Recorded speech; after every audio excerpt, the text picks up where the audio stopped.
Good morning to all of you. Welcome back to Vidya Niketan Group of School. This is my new video, The Sentences. बहुत सारे students की demand को बहुत दिनों से कि सर सेंटेंस पे कोई वीडियो बनाइए, तो समय अभाव के कारण मैं नहीं बना पा रहा था, बट आज हमें समय मिला और आप लोगों के सामने 10 सेंटेंस चैप्टर लेकर के आया हूँ। हालांकि ये चैप्टर बहुत लॉन्ग है, बट इसका 2-3 पार्ट में मैं सारा सेंटेंस का कॉन्सेप्ट जो है क्लियर कर दूंगा। सबसे पहले जानेंगे 10 सेंटेंस। सेंटेंस होता क्या है? What is sentence? सेंटेंस क्या है? सेंटेंस कहने का मतलब वाक्य हम लोग जानते हैं, जैसे हिंदी में पढ़ते हैं वाक्य क्या होता है, उसी तरह से सेंटेंस है।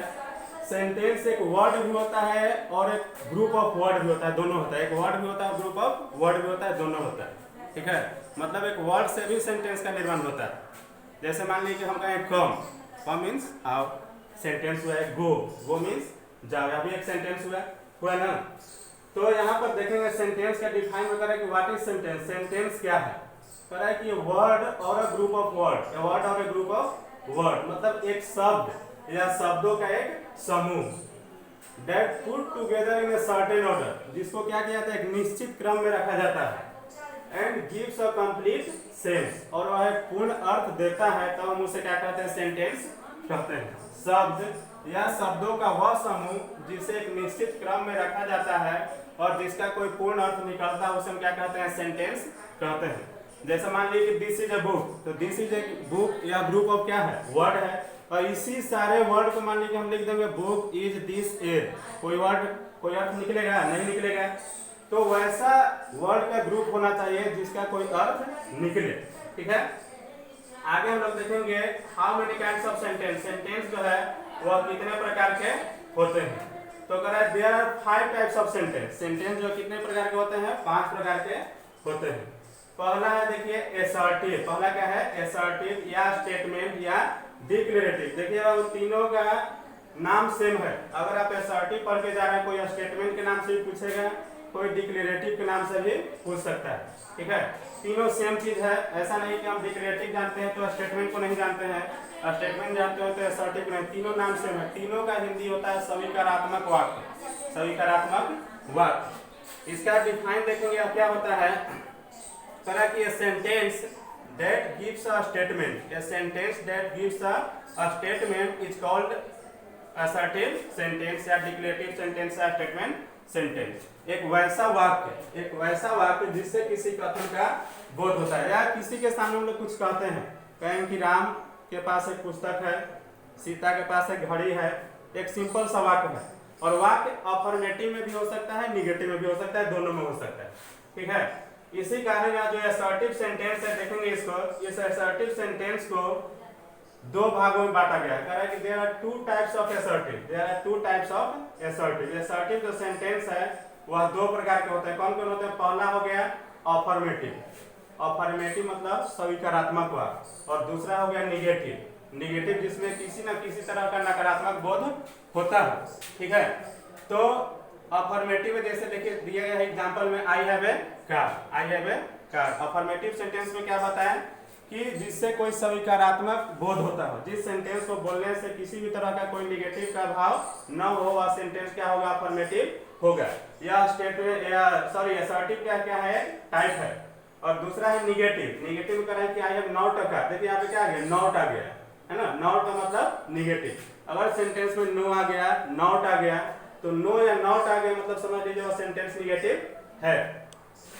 आगे हम लोग देखेंगे दूसरा इंट्रोगेटिव। क्या होगा? Interrogative sentence. इंट्रोगेटिव सेंटेंस कहने से ही आपको पता चल रहा होगा, इसका हिंदी होता है प्रश्न सूचक वाक्य। क्या होता है? प्रश्न सूचक वाक्य।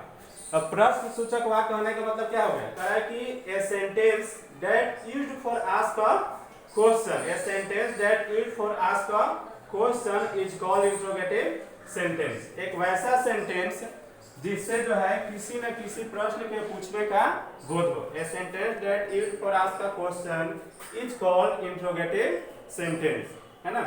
जिस सेंटेंस से किसी प्रश्न पूछने का, कोई हमारे सामने बोले आपसे कुछ कहे और लगे कि वो हमको कुछ कह नहीं रहा है, बल्कि क्या कर रहा है? वो प्रश्न पूछ रहा है, और प्रश्न पूछ रहा है तो समझिए वह सेंटेंस क्या है? इंट्रोगेटिव सेंटेंस है। देखिएगा इसमें करे कि there are two types of interrogative, there are two types of interrogative. Interrogative के भी दो प्रकार होते हैं।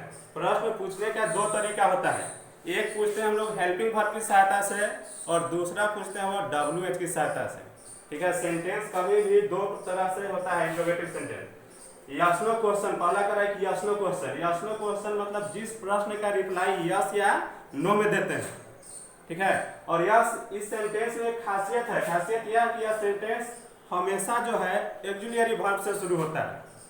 जो ऑक्सिलियरी वर्ब जानते होंगे कितने होते हैं, 24 होते हैं, और उन्हीं 24 में से किसी से शुरू होता है। जैसे इज से, एम से, आर हो गया, वाज हो गया, हैज हो गया, हैव हो गया, इस तरह से 24 होते हैं।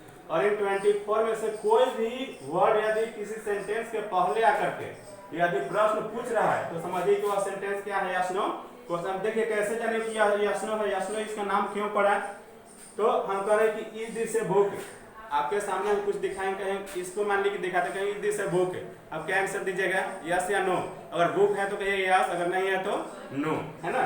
इसी कारण इसका नाम यस नो पड़ा, केवल यस या नो में ही आंसर दिया था। और WH क्वेश्चन में क्या होता है खासियत कि इसका आंसर जो है थोड़ा लॉन्ग दिया था, एक सेंटेंस, दो सेंटेंस या मोर देन 2 सेंटेंस है, ऐसा भी हो सकता है। इसी कारण इसको WH सेंटेंस बोला जाता है। और यह हमेशा WH से या फिर S से शुरू होता है, जैसे व्हाट, हाउ, वेयर, व्हेन।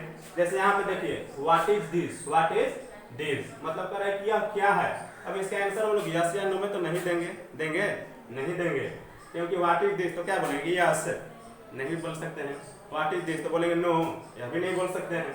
ठीक है, अब कह रहे हैं कि व्हाट इज दिस, अब कुछ दिखा रहा है और दिखा करके आपसे कोई पूछेगा कि यह क्या है, तो हम बोलेंगे कि यह एक छड़ी है, स्टिक है ना। अगर कलम दिखाएंगे कहेंगे यह है कलम है। ओके, तीसरा देखिएगा, थर्ड नंबर पे है इंपरेटिव सेंटेंस। तीसरा क्या है, इंपरेटिव सेंटेंस। इसका हिंदी होता है आज्ञा सूचक वाक्य, आज्ञा सूचक वाक्य। इंपरेटिव सेंटेंस में क्या होता है, करा देखिए इसका डिफाइन कि sentence that express an order, advice, request और कमांड। इसमें बहुत सारे टाइप्स आते हैं।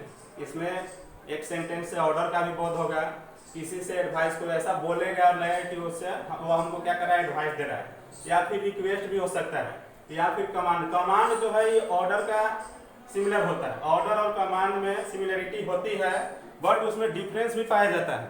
ठीक है, तो कह रहा है कि ये sentence that express an order, advice, request और command is called imperative sentence. यहाँ लिखने में छूट गया, एन होगा, ओ एन नहीं, एन होगा। ओके, तो देखिए इसमें बहुत सारे एग्जांपल आएंगे। एग्जांपल में कह रहा है कि स्टे एट होम। अभी का जो टाइम है, क्या कौन सा टाइम है, कोरोना टाइम है ना। और इस कोरोना टाइम में हम लोग को यही सलाह दिया जाता है कि स्टे एट होम, घर पे रहिए, सुरक्षित रहिए। तो ये कोई क्या कर रहा है, आपको कोई ऑर्डर नहीं दे रहा है, रिक्वेस्ट भी आपसे नहीं करेगा, ये आपकी मर्जी पर। अगर आप सुरक्षित रहना चाहते हैं तो घर पे रह, मतलब यह बात क्या हो गया, एडवाइस हो गया। सूट हिम, जैसे अभी देखिए प्रेजेंट एग्जांपल हम लोग लेंगे भारत और चीन का, है ना। तो स्थिति आप लोग के सामने है। तो वहाँ का जो कमांडर होता है जब तक अपने सैनिकों को आदेश नहीं देगा तब तक वो फायर नहीं कर। जैसे वो कहेगा शूट हिम, मतलब वो क्या कर रहा है, कमांड कर रहा है, तो यह क्या हो जाएगा, कमांड सेंटेंस हो गया। तो उसके बाद देखिए प्लीज हेल्प मी, प्लीज या काइंडली, यह रिक्वेस्ट का पहचान होता है। अगर किसी सेंटेंस में प्लीज या काइंडली आ गया बाबू, तो जानिए कि वह सेंटेंस क्या है, request sentence. Please help me या kindly give me some money, इस तरह से सेंटेंस होगा। फिर कह रहा देखिए स्टैंड अप, खड़े हो जा। अब क्लास में आपके टीचर आते हैं, बोले स्टैंड अप, तो क्या करें, आपसे रिक्वेस्ट कर रहे हैं, नहीं ना, एडवाइस दे रहे हैं, नहीं ना, क्या कर रहे हैं, आपको ऑर्डर दे रहे हैं। ठीक है, तो पहला सेंटेंस क्या हो गया, एडवाइस हो गया। दूसरा शूट हिम, कमांड हो गया। प्लीज से जो शुरू हुआ वो क्या हो गया, रिक्वेस्ट हो गया। उसके बाद स्टैंड अप, खड़े हो जाओगे, ऑर्डर है। इंपरेटिव सेंटेंस है, बट इंपरेटिव का 4 अलग अलग टाइप्स है। इस तरह से सेंटेंस पहचानने के लिए पूछा भी जाता है, इसको ध्यान रखेंगे। आगे हम लोग देखेंगे अगला सेंटेंस है optative sentence. Optative sentence book में कहीं कहीं 4 ही देता है, ऑप्टेटिव का नाम ही नहीं देता, बट ऑप्टेटिव सेंटेंस रीडिंग में जानना जरूरी है। ऑप्टेटिव सेंटेंस क्या होता है, इसको हिंदी में कहते हैं इच्छा सूचक वाक्य। इच्छा, यह हमारी मन की इच्छा को व्यक्त करता है। कह रहा है sentence that express a wish, bless, pray or curse. A sentence that express a wish, bless, pray or curse is called optative sentence. एक वैसा सेंटेंस जिससे कह रहा है कि या तो विश का बोध हो, जैसे हम लोग किसी को विश करते हैं, किसी का एनिवर्सरी हो गया, किसी का बर्थडे हो गया। ब्लेस, जब हम लोग एक अपने से बड़े के सामने झुकते हुए हम लोग क्या करते हैं, ब्लेस करते हैं, आशीर्वाद देते हैं। प्रे, जो भी साधु सन्यासी सेंट वगैरह होते हैं हम लोग को ये क्या करते हैं, प्रार्थना करते हैं। एंड एक होता है कर्स। कर्स का मतलब यदि किसी व्यक्ति को आप ज्यादा तंग कीजिएगा, कोई आपसे ज्यादा चिढ़ेगा तो क्या करें, आपको कर्स करें। कर्स मतलब होता है श्राप देना, ठीक है। तो ऑप्टेटिव सेंटेंस कह रहा है कि sentence that express a wish, bless, pray and curse is called optative sentence. जिस सेंटेंस से या तो इच्छा का, आशीर्वाद का, प्रेम प्रार्थना और श्राप इत्यादि का बोध होता है, ऐसे सेंटेंस को हम क्या कहते हैं, ऑप्टेटिव सेंटेंस कहते हैं। इस सेंटेंस की एक पहचान खास होती है कि यह सेंटेंस हमेशा मे से शुरू होता है।